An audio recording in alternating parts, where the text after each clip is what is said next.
साथी हो तातो भयो ढिङ्कुली खान आँटेको छुर्को त तातो न तातो भयो भर्खर रोस्ट गरेर निकालेको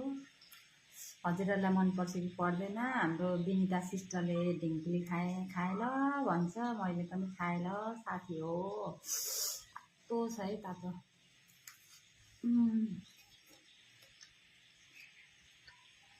मिठो हुँदो रहेछ नि त